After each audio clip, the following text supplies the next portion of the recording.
best to introduce Vinny as an old friend and an ex-colleague, Eric Edelstein. So without ado, Eric, if you will say a few words on Vinny. And then afterwards, the plan is then that Vinny will proceed with the presentation, and you guys will ask questions. Very my friend and my business partner, Vinny Lingham, as the featured speaker on the first Soapbox event. Vinny was the winner, for those of you who don't know, most of you know, of the Top Young IT Entrepreneur Award in Africa in 2006. He serves on numerous international advisory boards on affiliate marketing, including Commission Junction and Yahoo. And previously to his current company, Vinny was the founder of the global search marketing company Incubator and the subsidiary Clicks to Customers, with offices in the US, UK, and Cape Town. Clicks to Customers is one of the largest search engine marketing companies in the world and generates over $100 million in revenues annually. Vinny's currently the CEO of Yola, which was formerly Simplesite. It's a Web 2.0 startup, and he astounded not only me, but the entire internet community when he recently raised a few $100 million for Yola to move forward. Vinny's married to Charlene and is currently based in Silicon Valley. So ladies and gentlemen, Vinny Lingham.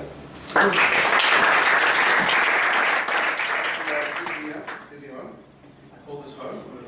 Our first company was started here in the barn, well, there in the barn, where it was down in Strange Street. And this is what I raised capital. I figured we're at the barn, we're still in the barn, you probably still need some more money to get out of the barn. It's sort of the natural sort of trend. The life cycle you have to go through as a company. The barn's a good place for you to start out, in my opinion, but you've got to spread your wings at some point and grow, and make space for other people trying to get in, because I know it's difficult getting a spot in the barn. You're waiting list probably this long of people who need spots. So I really encourage you guys to just get out and give some of the poor guy a spot, cheap rent, great service, and everything else that we experienced when we were setting up. I mean, one of the costs that when we looked at moving out of a living room into an office, we looked around, and the barn was probably about a third of the cost of having a real office, and it really made a lot of sense starting out as a young company to use the barn sort of as a platform for growth.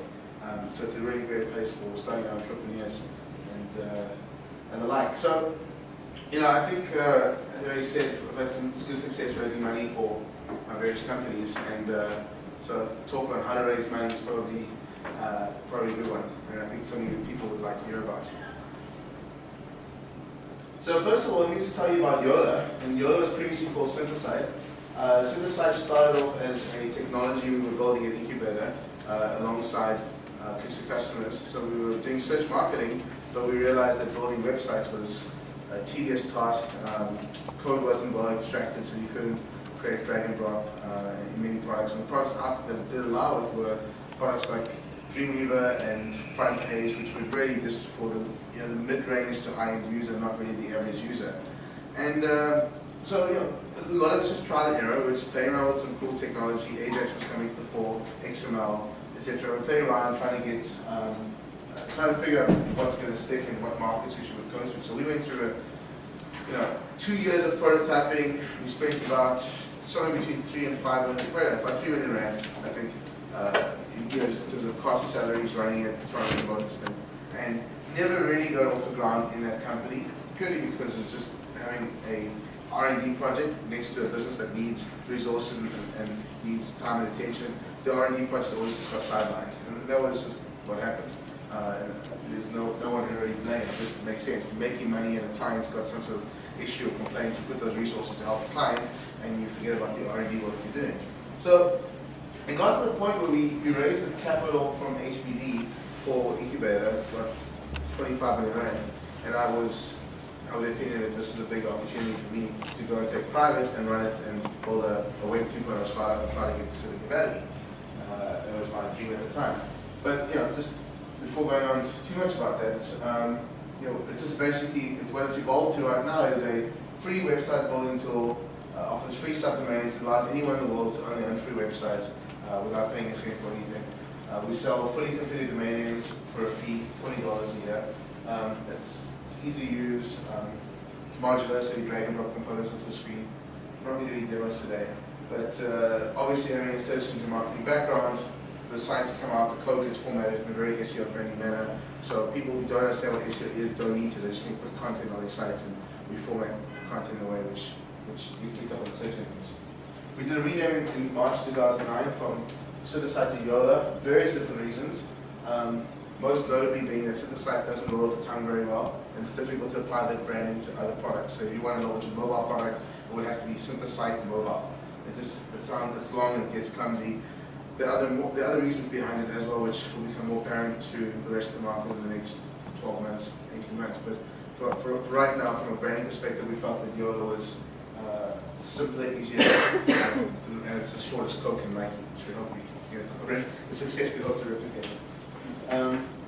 Business model, target market, small business owners, groups, individuals, obvious. Anyone who wants a professional looking website, doesn't want to write code, and doesn't want anything too highly customizable. So nothing fancy, but literally your corner shop or wants to shop front, and in some cases in the US, people want to sell stuff online, having the ability to use PayPal, our e-commerce engine, to sell things and transact online. But it's not meant to replace designers who build 100,000 rand sites or million rand sites. It's not that market.